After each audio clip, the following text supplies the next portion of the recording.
രാഹുൽ മാങ്കൂട്ടത്തിൽ വിവാദത്തിന് പിന്നാലെ സംസ്ഥാന കോൺഗ്രസിലെ ഗ്രൂപ്പ് സമവാക്യങ്ങളും മാറി മറിയുകയാണ്. പ്രതിപക്ഷ നേതാവ് വി.ഡി. സതീഷിനൊപ്പം നിലയുറപ്പിച്ചിരുന്ന ഷാഫി പറമ്പിൽ പൂർണ്ണമായും കളം മാറ്റി കഴിഞ്ഞിരിക്കുകയാണ്. നിലവിലെ രാഷ്ട്രീയ സാഹചര്യം അവസരമാക്കി മാറ്റി രമേശ് ചെന്നിത്തലയും കെ.സി. വേണുഗോപാൽ വിഭാഗവും പാർട്ടിയിൽ സ്വാധീനം ഉറപ്പിക്കാനുള്ള നീക്കം സജീവമാക്കിയിരിക്കുക തന്നെയാണ്.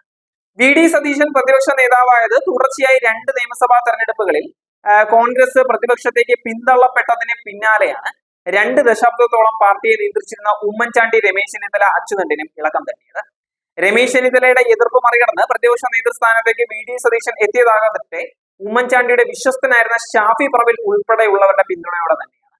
രാഹുലിന് പ്രതിരോധം തീർക്കുന്നത് ആരെല്ലാം എന്ന് നോക്കുകയാണെങ്കിൽ മുതിർന്ന നേതൃനിരയുടെ അതിർത്തി മറികടന്ന് 4 വർഷത്തിലധികമായി പാർട്ടിയിൽ നിർണായക സ്വാധീനം ഉറപ്പിച്ചിരുന്ന വി.ഡി. ഷാഫി കൂട്ടുകെട്ടിനെ കൂടിയാണ് രാഹുൽ വിവാദത്തോടെ പൂർണ്ണമായി ഉലച്ചിൽ സംഭവിച്ചിരിക്കുന്നത്.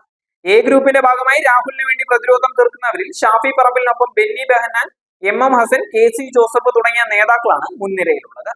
രാഹുൽ മാങ്കൂട്ടത്തിനെതിരെ പരസ്യ നിലപാട് സ്വീകരിച്ചതിന്റെ പേരിൽ യൂത്ത് കോൺഗ്രസിൽ വി.ഡി. സതീശൻ ഉണ്ടായിരുന്ന സ്വാധീനം തന്നെ ചോദ്യം ചെയ്യപ്പെടുന്ന നിലയിലാണ് ഇപ്പോഴുള്ളത്. എം. Vincent MLA. ആണ് വി.ഡി. സതീശനൊപ്പം ഉറച്ചു നിൽക്കുന്ന നിയമസഭാ അംഗവും. ചെന്നിത്തലയുടെ നീക്കം നോക്കുകയാണെങ്കിൽ കെ. സുധാകരൻ, അടൂർ പ്രകാശ് തുടങ്ങിയ നേതാക്കളുടെ പിന്തുണ ഉറപ്പാക്കിയാണ് രമേശ് ചെന്നിത്തലയുടെ രാഷ്ട്രീയ നീക്കങ്ങൾ തന്നെ.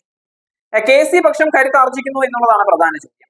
നിലവിലെ രാഷ്ട്രീയ സാഹചര്യം അവസരമാക്കി മാറ്റാനുള്ള നീക്കം കെ.സി. പക്ഷവും സജീവമാക്കിയിട്ടിരിക്കുകയാണ്. മുതിർന്ന നേതാക്കളായ തിരുവഞ്ചൂർ രാധാകൃഷ്ണൻ, എ.പി. അനിൽകുമാർ, ചാണ്ടി ഉമ്മൻ, മാത്യു കുഴൽനാടൻ, ടി. സിദ്ദിഖ്, റോജി എം. ജോൺ, സനീഷ് കുമാർ ജോസഫ് തുടങ്ങിയവർ കെ.സി. വേണുഗോപാൽ പക്ഷത്തും ശക്തമായി നിലയുറപ്പിച്ചിരിക്കുക തന്നെയാണ്. ഗ്രൂപ്പ് നേതാക്കളോട് സമദൂര നിലപാടിലാണ് ഉള്ളത്.